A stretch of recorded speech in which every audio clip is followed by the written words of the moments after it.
Cast close out to starting.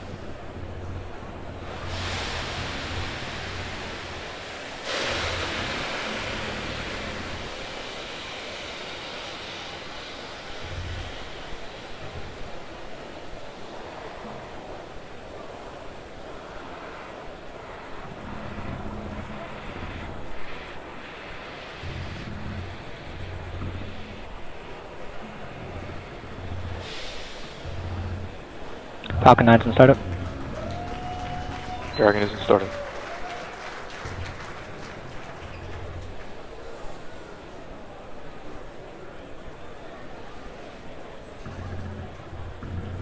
Go for launch.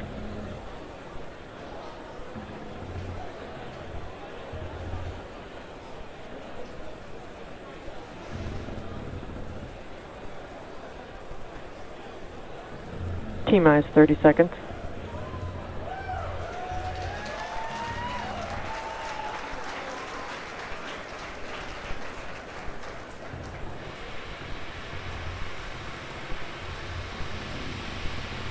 T-minus 15 seconds.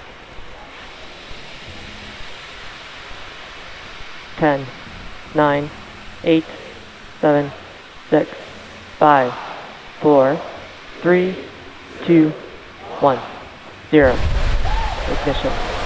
Liftoff.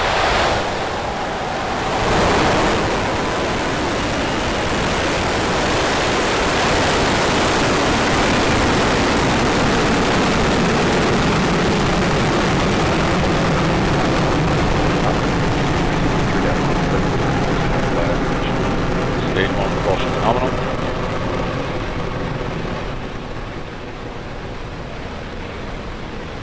Vehicle is pitching downrange.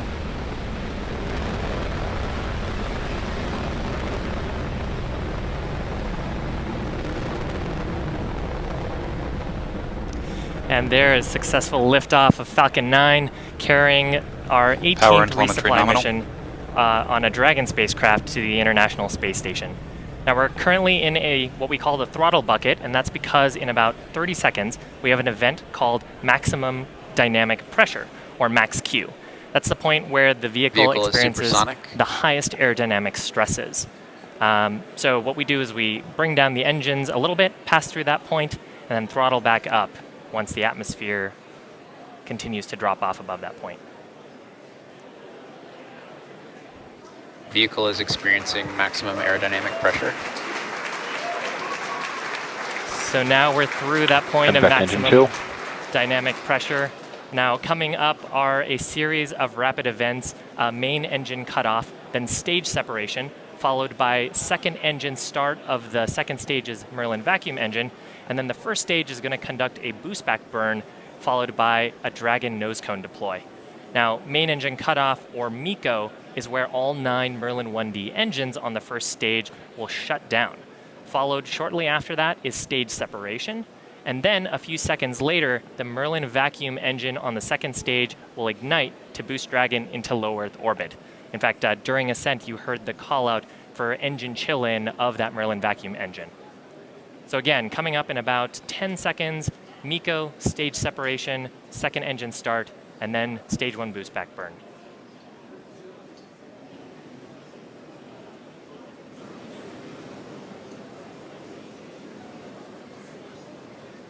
MECO. Stage separation confirmed.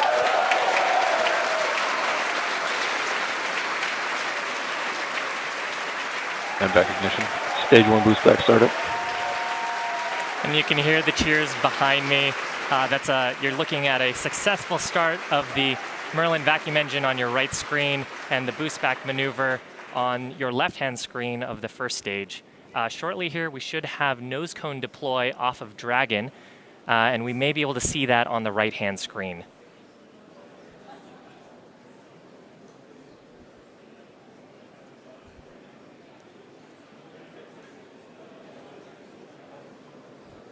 And there goes the nose cone on that right-hand screen.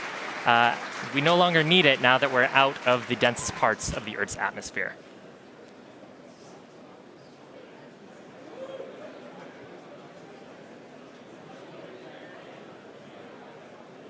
Stage 1 boost back shutdown.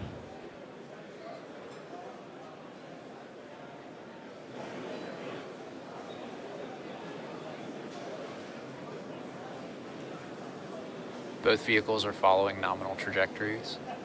So in order to make its way back to landing zone 1, the Falcon 9's first stage is going to execute a series of 3 burns. The first of which is the boost back burn. We've just seen that shut Acquisition down. of signal Bermuda. It's meant to slow the rocket down and orient it for re-entry. It also helps Falcon 9 laterally return to the landing zone. Liftoff was only a few minutes ago, but we traveled a significant distance horizontally that we want to recoup. Shortly after that first burn initiated, you see some of our titanium grid fins. There's 4 of them. They're located near the top of the first stage. They're deployed at this time and help guide the rocket during descent once the atmosphere is thicker. Now, following that boost back burn, our second burn is executed. It's our entry burn. It's coming up in about 2.5 minutes. It helps the vehicle slow itself down before hitting the dense part of the atmosphere. Failing to perform this burn would put unnecessary strain on the Falcon 9. And lastly, our third burn, the landing burn, happens just before touchdown and takes the booster down softly to land, and our 4 landing legs also deploy during this final burn.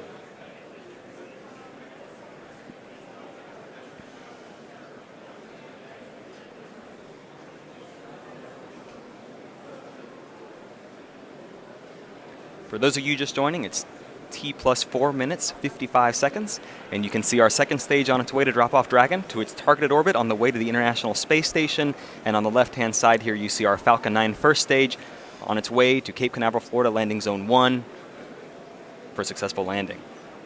Our first stage had an on-time launch at 6:01 p.m. Eastern Standard Time just a few minutes ago. Nominal trajectories. We had a nominal ascent and ideal stage separation. We've just performed the first of 3 burns of the first stage, the boost back burn, and we're a little more than a minute away from that second burn, the entry burn.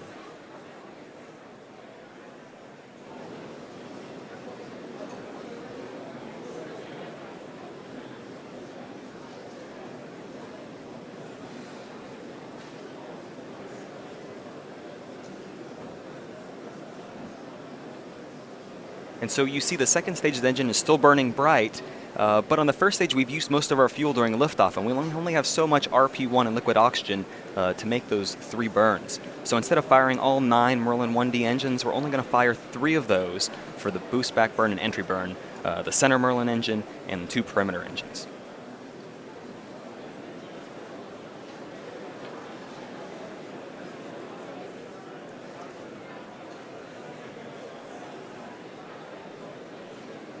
We're just about 20 seconds away from that entry burn beginning, and it'll last about 30 seconds all the way to T plus 7 minutes.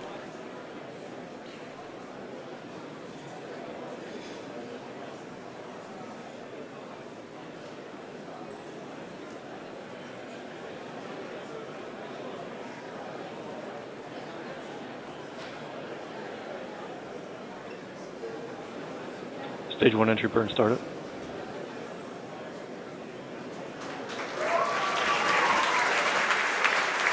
We've heard the call out. You can see it visually. Our second entry burn has begun and will last for just a few more seconds.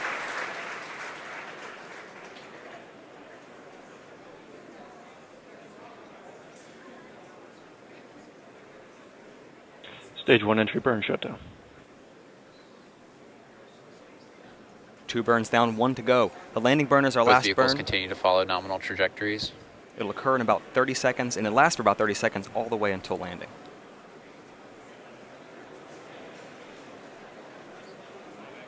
FTS is safed.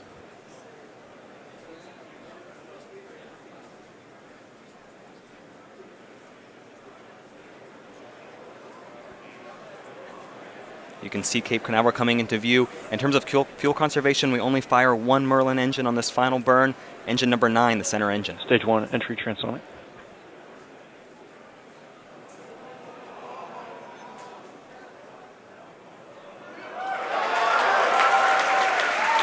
Stage 1 landing burn started.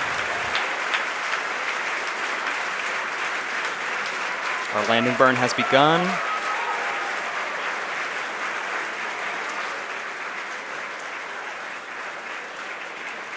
Stage 2 has entered terminal guidance.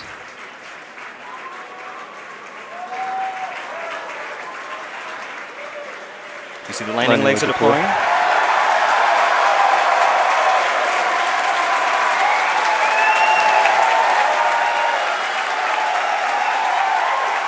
Falcon 9 And- has landed. Landing operators moving to procedure 11.100. And the Falcon has landed. Congratulations to everyone here at SpaceX for another successful landing. For those of you keeping score, this is our 44th successful first stage recovery. This is our secondary mission at SpaceX. It's our commitment to vehicle reusability. Back to our Back shut primary down. mission.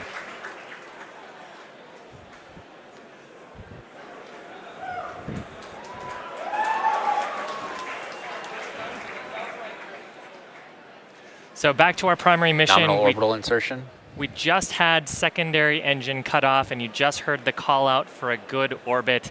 That's fantastic. That means that Dragon and the second stage are in low Earth orbit around the Earth.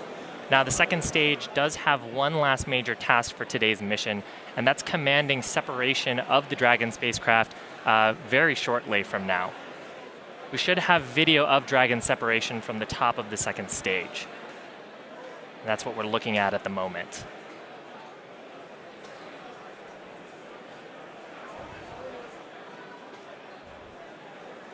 Okay, so shortly here, and now that camera view at the top of the second stage, that looks into Dragon's unpressurized cargo portion.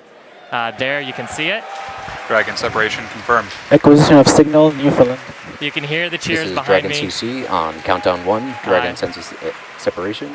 Off Dragon goes Thanks for for the its ride. mission to the International Space Station. The Dragon team doing a little handoff with Falcon there.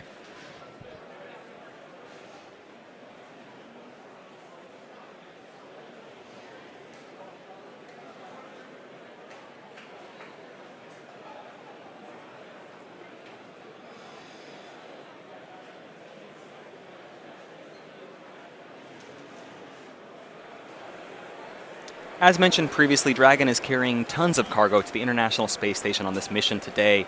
A small portion of the cargo represents supplies for the astronauts, things like food and clothing and personal items, but most of the cargo represents science going up to the space station.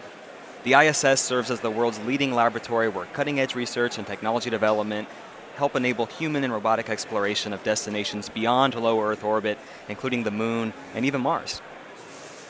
In about a minute, we'll have our final milestone that we'll be covering in today's webcast. It's our solar panel deploy. There are 2 solar arrays located on either side of Dragon's trunk, and at about T plus 12 minutes, they'll begin to unfold almost accordion style over about a minute or 2, and they help power Dragon on its several-day trip to the International Space Station. This is Dragon CC on countdown 1. Dragon's propulsion system has successfully primed, and all thrusters report ready for firing.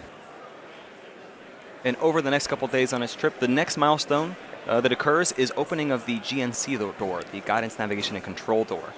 There are various sensitive components that can't be exposed to the atmosphere during liftoff that help navigate and help the Dragon understand where it is on its trip to the space station. That'll occur a couple hours after liftoff. But we are about 15 seconds away from solar array deploy.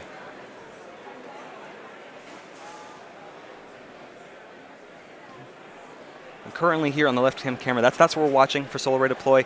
The solar panels are packed right up against that camera view, and once they deploy, you'll begin to see them expand and see the rest of our gorgeous view here from Dragon as well.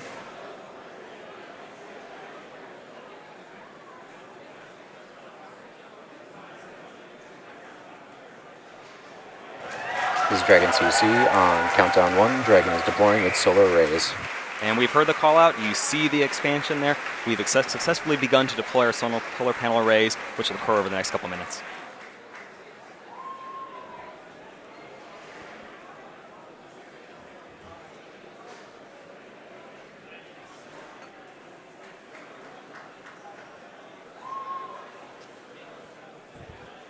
Dragon is now on its way to the International Space Station. That's going to take 2 days Loss of signal, Bermuda. to make it to the International Space Station, and over those 2 days, Dragon will perform a series of orbital height adjust maneuvers with its Draco engines, just until it's a few kilometers away from the International Space Station. Once it's there, it will establish a direct communication link with the International Space Station, and then NASA and SpaceX will perform a series of checks to ensure that Dragon is ready to safely approach. Now once we feel confident, we will initiate that slow approach. And there are several checkpoints along the way where we continue to monitor that we can safely get to the International Space Station. Now, when Dragon is about 10 meters away from the space station, we do need a little bit of help from the crew aboard. The astronauts will capture Dragon using the station's robotic Canada arm in a process that's called berthing. Finally, Mission Control in Houston will send commands from the ground for the space station's robotic arm to both rotate and then install Dragon onto the station's Harmony module. Dragon will remain at the space station for about 4 weeks before it will return to Earth with cargo and research. And at this point, we will end our webcast coverage for today's mission. To recap what happened, we had a successful launch of the Falcon 9 at 6:01 p.m. Eastern Time. We had a successful stage separation, a successful 44th landing of our Falcon 9 at Landing Zone 1 at Cape Canaveral, and this is the first time a Dragon capsule is heading for its third trip to the space station. Dragon's arrival, capture, and installation to the ISS will be streamed live on NASA TV starting Saturday, July 27th at 8:30 a.m. Eastern Time. Dragon will spend about 4 weeks, like we mentioned, attached to the space station before returning to Earth with cargo and research to send back. So over the next 2 days, we're going to be posting mission updates on both NASA and SpaceX's social media accounts. So please follow us there if you want to continue to get updates about today's mission. We want to give a big thanks to the Range and the Federal Aviation Administration for their support of today's mission, and a huge thanks to our customer NASA. A big congratulations to them for the 50th anniversary of the moon landing, and thanks for their continued support of SpaceX. Finally, we want to thank all of you, our viewers, for joining us today, and until the next time, we hope you have a great rest of the day.